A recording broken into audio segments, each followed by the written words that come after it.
Persona natural. Para Sócrates, es todo ser humano o individuo que hace y obtiene la capacidad legal en la sociedad sin importar edad, sexo o religión. Adicionalmente, la persona natural o física, como la llaman en la mayoría de los países latinos, es un concepto estrictamente jurídico, cuyo origen proviene de los primeros juristas romanos. En el presente, cada país tiene su propio ordenamiento jurídico que le da su propia definición de persona, aunque en todos los casos es muy similar. La persona física es cada individuo por sí mismo desde su nacimiento hasta su muerte. Nacimiento de la persona física o natural.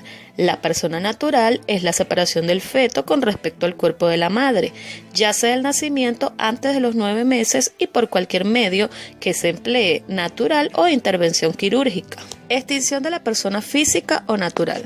La extinción de la persona física adviene por la muerte, lo que trae como consecuencia la extinción de la capacidad y más concretamente de la personalidad jurídica.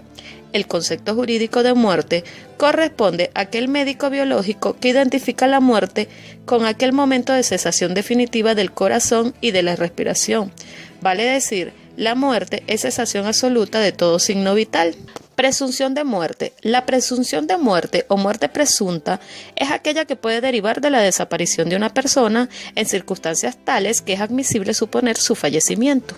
Entendemos por capacidad al poder o a la fuerza de una persona en determinado momento, como por ejemplo un maratonista que posee la capacidad de correr X distancia en X cantidad de tiempo. También tenemos la capacidad de medida, por ejemplo, que nuestro tanque de agua tenga una capacidad para tantos litros, o la capacidad de un estadio de tantas personas. Pero que nos interesa ahorita es la capacidad jurídica, que es una medida de actitud para ser titular de derechos y obligaciones, diferenciándonos de los animales y las cosas, permitiéndonos firmar contratos, adquirir o vender viviendas o inmuebles. En cuanto a la clasificación de la capacidad, tenemos una clasificación bipartita, teniendo así la capacidad jurídica legal o de goce, que es jurídica porque la da la ley, y de goce porque nos permite disfrutar de esos derechos. En Venezuela tiene la capacidad de ser innata, es decir, desde el mismo momento en que somos personas.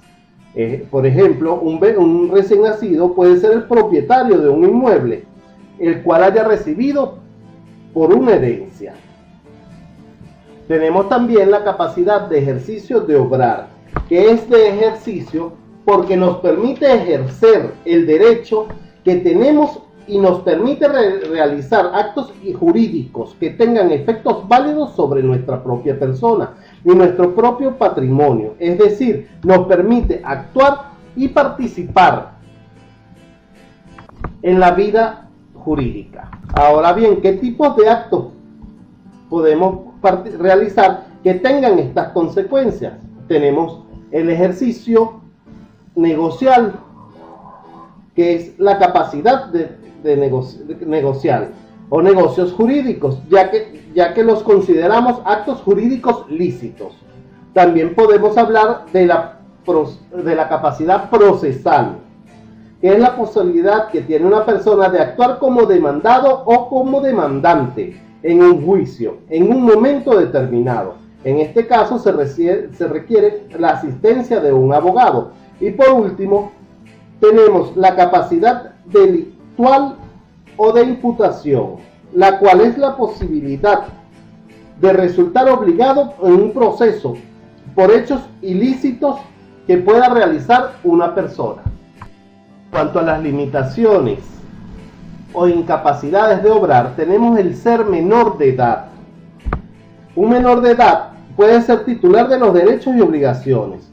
Por ejemplo, si es propietario de un inmueble, puede resultar obligado en un momento determinado por cualquier razón, pero no podrá realizar actos jurídicos válidos sobre su propio patrimonio o su propia persona, impidiéndole así vender el inmueble, que quizás lo vendería por el precio de un Xbox o de una bicicleta, resultando perjudicado.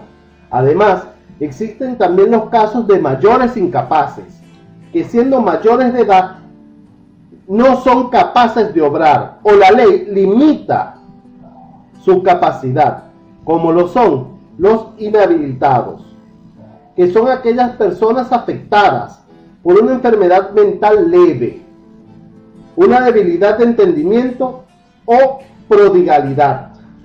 Encontramos también al entredicho, el cual existe dos causas.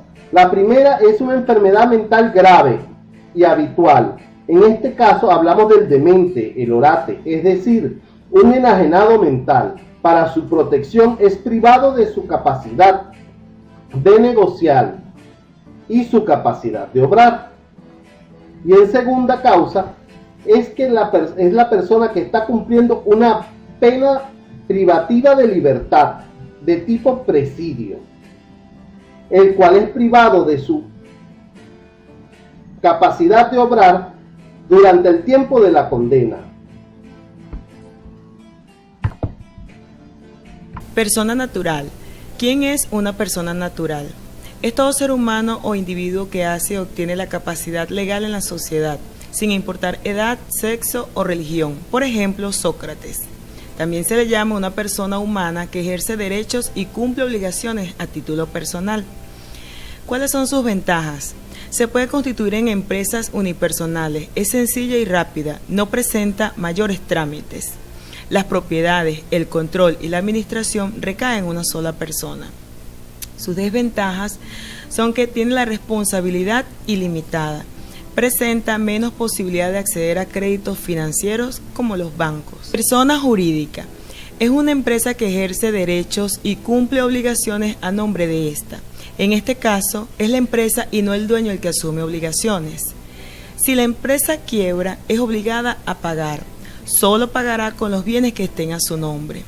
La persona jurídica funciona con razón social, tiene responsabilidad limitada y para constituirla presenta mayor cantidad de trámites y documentación. Clasificación de persona jurídica. Las personas se clasifican en naturales y jurídicas. La persona jurídica cumple con todos los recaudos de ley. Dentro de ella tenemos el derecho privado y el derecho público. En el derecho público regula la actividad del Estado y de los entes públicos entre sí, así como sus relaciones cuando actúan de forma oficial con los particulares. Entre estos tenemos el Estado, los entes territoriales y entidades descentralizadas. En el derecho privado regula las relaciones entre particulares o de estos y del Estado y los organismos públicos cuando actúan de forma privada. Entre ellas tenemos las asociaciones o corporaciones y las sociedades. Persona natural.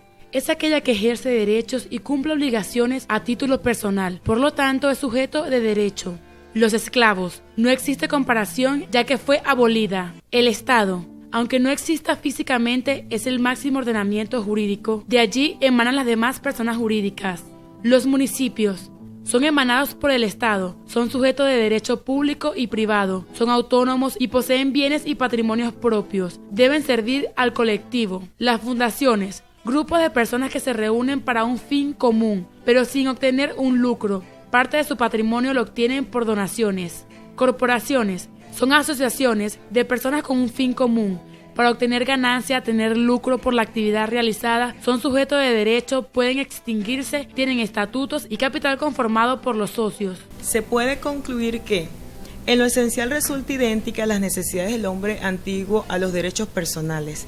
El derecho romano clasificó, al igual que la doctrina moderna, que la persona jurídica se determinaba en derecho público y derecho privado. Estando dentro del derecho público, el Estado, las instituciones públicas, la Iglesia, universidades y dentro del derecho privado las asociaciones, corporaciones y sociedades. Las personas jurídicas se definen como colectividades de personas o bienes jurídicamente organizadas. El nacimiento de esta institución tiene lugar en Roma y específicamente en el derecho romano, donde los primeros peritos y pretores le dan nacimiento jurídico a una institución que sin saber perduraría por decenas de siglos y aún 2000 años después seguiría hablándose de esta y perfeccionándose en el sistema jurídico. En nuestro derecho civil tenemos todas las regulaciones en base al principio de las buenas costumbres, determinando hasta dónde abarca la capacidad jurídica, legal o de goce de una persona en pleno uso de sus derechos y cómo lo obliga, así como su presunción de muerte cuando es persona natural y su desaparición cuando es persona jurídica por quiebra, entre otros.